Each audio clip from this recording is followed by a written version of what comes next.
قراءت کی کون سی غلطی سے نماز ٹوٹ جاتی ہے؟ آفرین صاحبہ انڈیا سے۔ قرآن مجید میں کچھ ایسے مقامات ہیں کہ اگر انہیں نماز میں تھوڑا سا بھی غلط پڑھ لیں تو نماز فوراً ٹوٹ جاتی ہے۔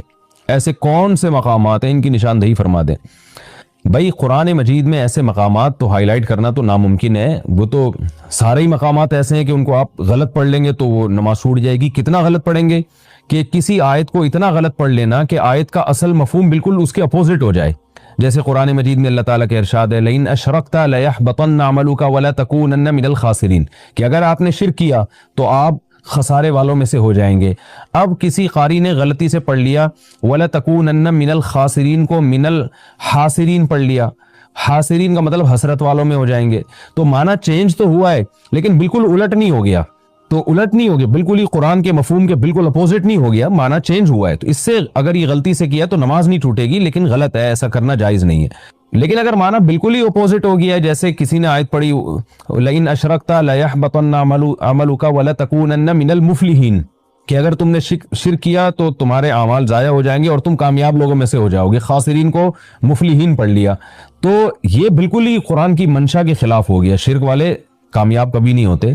تو ایسی بڑی فحش غلطی جب ہوگی کسی آیت کے پڑھنے میں تو چاہے وہ کہیں بھی ہو تو پھر نماز ٹوٹ جاتی ہے۔ لیکن یہ ضروری ہے کہ اس کا کوئی اور صحیح مطلب نکل نہ سکتا ہو۔ اگر آیت کسی نے غلطی سے غلط پڑھ لی، اس کا غلط مطلب بھی کوئی بیان کر سکتا ہے، صحیح مطلب بھی، تو بھی نماز نہیں ٹوٹے گی۔ اور اگر ایسا مطلب ہے کہ وہ غلط ہی بن رہا ہے، صحیح مطلب بن ہی نہیں سکتا، تو پھر نماز ٹوٹ جائے گی، دوبارہ پڑھنی پڑے گی۔ کون سی غلطی سے سجدہ سہو واجب ہوتا ہے؟ نماز میں کون سی ایسی غلطی ہے جس سے سجدہ سہو کرنا ضروری ہو جاتا ہے، اور کون سی ایسی غلطی ہے کہ سجدہ سہو نہ بھی کریں تو نماز صحیح ہو جاتی ہے؟ یہ سوال بھی زین صاحب نے اسپین سے پوچھا ہے۔ یہ تو پورا آپ نے ایک چیپٹر پوچھ لیا مجھ سے۔ دیکھیں، نماز میں اگر کوئی واجب چھوٹ جائے تو بھی سجدہ سہو ہے، کسی فرض یا واجب میں تاخیر ہو جائے تو بھی سجدہ سہو ہے، اور ایک رکن کو چھوڑ کر دوسرے رکن میں آپ مشغول ہو جائیں تو بھی سجدہ سہو ہے۔ میں اس کی مثالیں دے دیتا ہوں۔ مثال کے طور پر سورہ فاتحہ کے بعد پہلی 2 رکعتوں میں، فرض کی رکعتوں میں سورت ملانا واجب ہے۔ اگر آپ نہیں ملائی سورت آپ نے بھولے سے تو آپ سجدہ سہو کریں گے، نماز ادا ہو جائے گی۔ اتحیات آپ بھول گئے تو بھی سجدہ سہو سے نماز ادا ہو جائے گی۔ اور یہ تو ہے کون سے ارکان آپ بھول گئے، ٹھیک ہے نا، یعنی جو واجب آپ سے چھوٹ گیا۔ واجب یا فرض میں تاخیر سے بھی سجدہ سہو واجب ہوتا ہے۔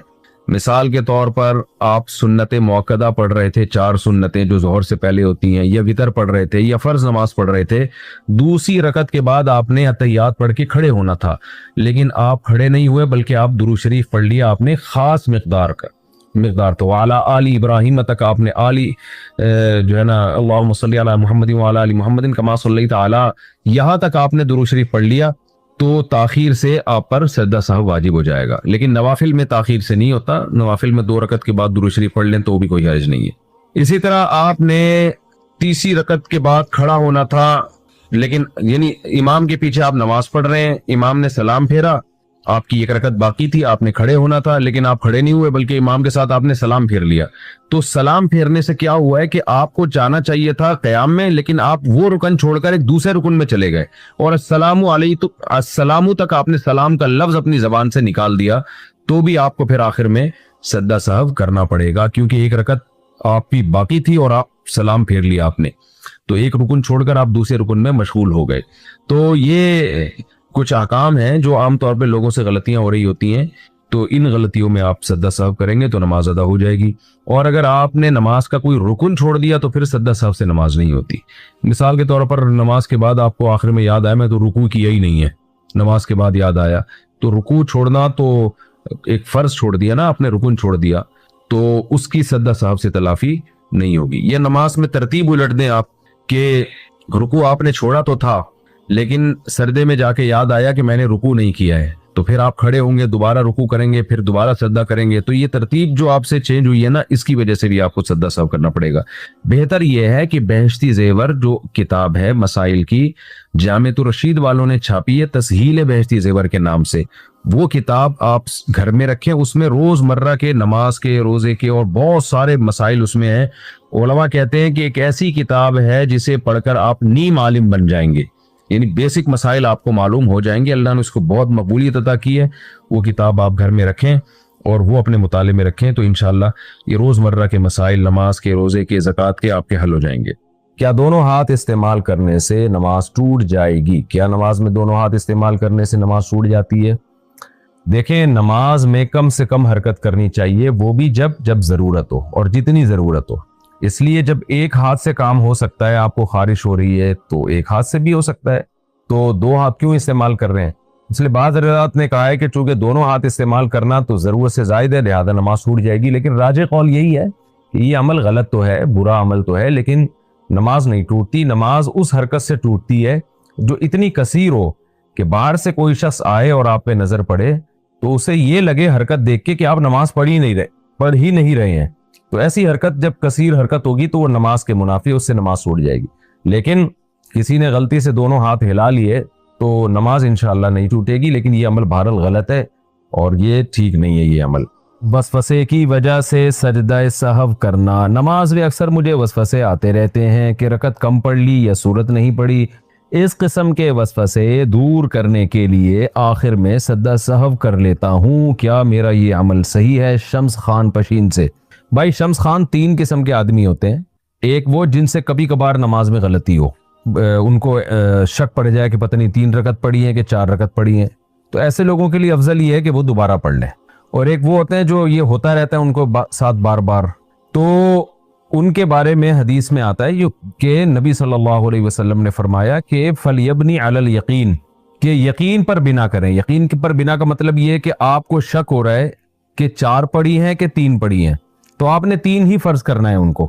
لیکن پھر 3 پڑھنے کے بعد، کیونکہ ہو سکتا ہے یہ چوتھی ہو، تو آپ نے قاعدہ بھی کرنا ہے. اتحیات پوری پڑھنے کے بعد پھر آپ کھڑے ہو جائیں، کیونکہ ہو سکتا ہے یہ چوتھی رکعت ہو. اب جب آپ کھڑے ہوئے ہیں تو 5ویں بھی ہو سکتی ہے، چوتھی بھی ہو سکتی ہے. اس کے بعد پھر آپ نے اتحیات پڑھنی ہے، سلام پھیر کے سجدہ سہو کرنا ہے. تو اگر یہ 5 رکعتیں ہوں گی تو سجدہ سہو سے اس کی تلافی ہو جائے گی، اور اگر یہ 4 رکعتیں ہوئی ہیں تو بھی سجدہ سہو، اس لیے کہ آپ نے ایک اور قاعدہ اضافی کیا ہے. تو یہ نبی صلی اللہ علیہ وسلم کی حدیث ہے کہ فَلْيَبْنِ عَلَى الْيَقِينِ، جو یقینی چیز ہے اس پر انسان عمل کرے. 4 اور 3 میں شک ہوا تو اس کو 3 سمجھے، لیکن ہر رکعت کے بعد پھر قاعدہ کرے، کیونکہ اس بات کا امکان ہے کہ یہ چوتھی رکعت ہو آپ کی، تو پھر اگر قاعدہ نہیں کریں گے تو وہ فرض قاعدہ چھوٹ جائے گا آپ سے.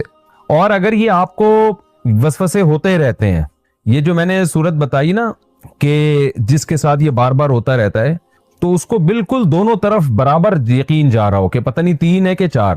اور اگر غالب گمان ہو رہا ہے کسی کے بارے میں، یعنی یہ غالب گمان ہو رہا ہے کہ نہیں میں نے 3 نہیں بلکہ 4 پڑھی ہیں، تو غالب گمان پر عمل کرے. پھر تو آپ کو اکثر جو وسوسے آتے رہتے ہیں، کم پڑھ لی ہے یا سورت نہیں پڑھی ہے، تو آپ یہ دیکھ لیں کہ یہ واقعی آپ کو شک ہوتا ہے حافظے کی کمزوری کی وجہ سے، یہ خامخواہ کا وہم ہو رہا ہے. تو پہلے آپ دماغ پہ دباؤ ڈالا کریں، جو غالب گمان ہے نا، جس طرف ذہن جا رہا ہے اسی پر عمل کیا کریں آپ. اور یعنی آپ کا غالب گمان ہے کہ 3 پڑھی ہیں تو 3 سمجھے، غالب گمان ہے کہ 4 پڑھی ہیں تو 4 سمجھے. اور اگر کہیں بھی دماغ نہیں جاتا، بالکل 50% یہ ہے کہ 3 پڑھی ہیں، 50% یہ ہے کہ 4 پڑھی ہیں، تو پھر اس طریقے پر عمل کریں جو میں نے آپ کو بتایا ہے. پھر اس کو 3 سمجھیں اور 3 رکعت کے بعد قاعدہ کریں، جو ہو سکتا ہے چوتھی کے بعد ہو، اور پھر آپ دوبارہ آخر میں قاعدہ کر کے سجدہ سہو کریں، تو اس سے آپ کی نماز ہو جائے گی. باقی یہ کہ یہ جو بار بار وسوسے نماز میں آ رہے ہیں نا، یہ بعض دفعہ وہم بھی ہوتا ہے انسان کو. اچھی بلی نماز پڑھ رہا ہوتا ہے اور وہم شروع کر دیتا ہے شاید میں نے ایسے کیا ہو. تو غالب گمان پر عمل کا معمول بنایا آپ، اور تھوڑا سوچ لیا کریں. جس طرف ذہن جائے، پہلی مرتبہ میں جس طرف ذہن جائے نا، وہ اکثر وہ رائے صحیح ہوتی ہے، تو اس رائے پر عمل کیا کریں آپ. بنت شکیل کراچی سے. فجر کی نماز کب تک قضا ہوتی ہے؟ سورج کی روشنی نکلنے پر یا مکروہ وقت شروع ہونے پر؟ سورج کا ذرا سا کنارہ نکلتے ہی فجر کی نماز قضا ہو جاتی ہے، تو سورج نکلنے سے پہلے فجر کی فرض پڑھ لینا لازم ہے. ام سلطان لاہور سے. میں پیشے کے لحاظ سے ڈاکٹر ہوں. گورنمنٹ کی طرف سے حج میڈیکل مشن، جو کہ سرکاری حاجیوں کے ساتھ پوری ٹیم جاتی ہے، اور یہ ٹیم بھی حاجیوں کے علاج معالجے کے ساتھ ساتھ خود بھی حج کرتی ہے. اب جو میں نے حج میڈیکل مشن کے ذریعے حج کیا ہے، تو کیا میرے ذمے جو فرض حج ہے وہ ادا ہو گیا یا مجھے فرض حج الگ سے کرنا پڑے گا؟ جناب، آپ کا فرض حج ادا ہو گیا ہے. حج 2 رکن کا نام ہے، وقوف عرفہ اور طواف زیارت.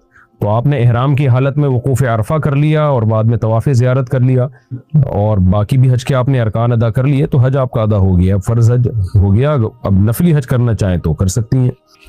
عبدالعزیز مدینہ منورہ سے، اگر نزلہ لگا ہوا ہو اور ناک کپڑوں سے صاف کر لیں اور مجبوری میں اگر نماز پڑھیں تو کیا نماز قبول ہو جائے گی؟ جی، ناک پاک چیز ہے، ناپاک چیز نہیں ہے، اگر کپڑوں پہ لگی ہو تو نماز ہو جاتی ہے۔ توحید عالم ضلع نوشہرہ KP کے، اگر 4 رکعت کی نماز ہو اور 5 رکعت پڑھے تو سجدہ سہو سے نماز ہو جائے گی یا دوبارہ پڑھنی ہوگی؟ دیکھیں 4 رکعت والی نماز میں اگر چوتھی رکعت کے بعد قعدہ کیا تھا، یہ قعدہ فرض ہے، یعنی اتحیات والا قعدہ، یہ قعدہ کیا تھا اور اتحیات کے بقدر بیٹھے تھے اس قعدے میں، اس کے بعد کھڑے ہو گئے تو پھر تو سجدہ سہو سے نماز ادا ہو جائے گی۔ لیکن اگر وہ قعدہ کیا ہی نہیں آپ نے اور پھر کھڑے ہو گئے تو آپ پر لازم تھا کہ آپ بیٹھیں، قعدہ کریں اور سجدہ سہو بھی کریں۔ لیکن اگر آپ بیٹھے ہی نہیں اور سجدہ بھی کر لیا آپ نے اور 5 رکعتیں پڑھ لی یا 6 رکعتیں پڑھ لی تو یہ چاروں فرض آپ کے باطل ہو گئے، آپ کو دوبارہ سے پڑھنے پڑیں گے، پھر سجدہ سہو سے نماز نہیں ہوگی۔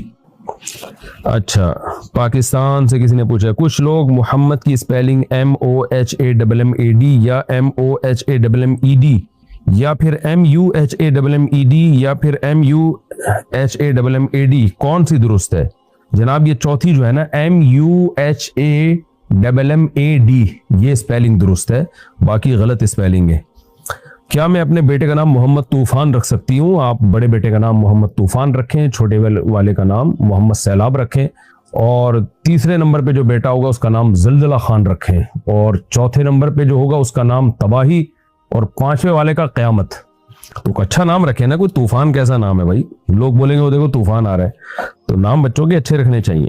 ایک کا نام بربادی بھی رکھ سکتی ہیں، بربادی، اللہ بچائے، بہرحال اچھا نام رکھیں، کہنے کا مقصد بہرحال طوفان کسی نے نام رکھ لیا تو بھی ٹھیک ہے، کوئی غلط نام نہیں ہے، لیکن نام اچھے رکھنے چاہیے، کہتا ہوا بندہ اچھا لگے، یہ اچھا لگے گا کہتا ہوا بھی طوفان آ رہا ہے، اچھا نام رکھیں۔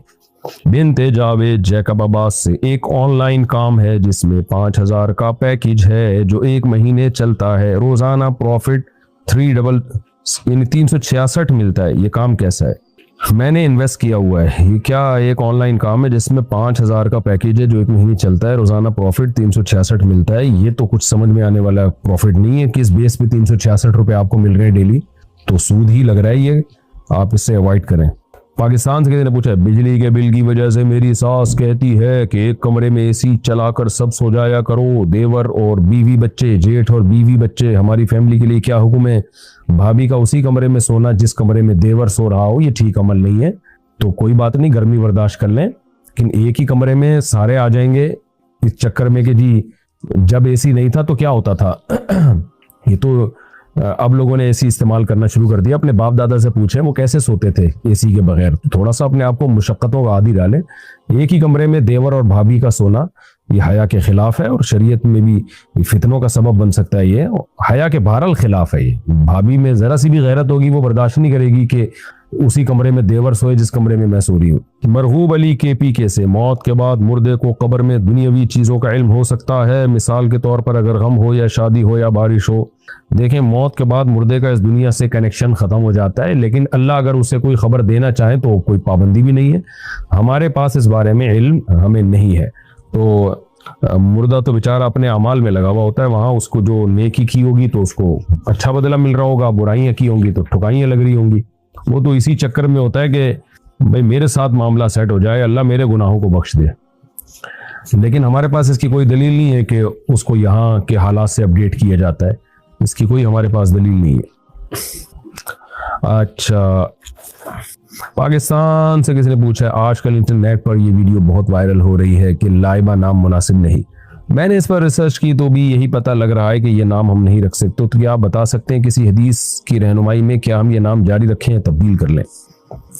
دیکھیں لائبہ نام عین سے ہے، یہ حمزہ سے نہیں ہے، لائبہ، بہتر نہیں ہے کہ یہ نام رکھا جائے، لیکن اگر رکھ لیا، پرانا ہو گیا نام، مشہور ہو گیا، تو اب اس کو چینج کرنے کی بھی ضرورت نہیں ہے، اتنا برا بھی نہیں ہے، تو لیکن نہ رکھیں، جب کوئی نومولود بیٹی پیدا ہوئی ہے تو لائبہ نام رکھیں، لائبہ نہ رکھیں نام، بہتر یہی ہے۔ اور نامناسب اس لیے کہا جاتا ہے کہ لائبہ کا مطلب کھیل کود کرنے والی، دل بہلانے والی، تو اس کے اچھے سینس میں بھی ہو سکتا ہے، برے میں بھی ہو سکتا ہے، تو ایسا نام چھوڑ دینا چاہیے جس کے 2 مطلب نکلتے ہوں۔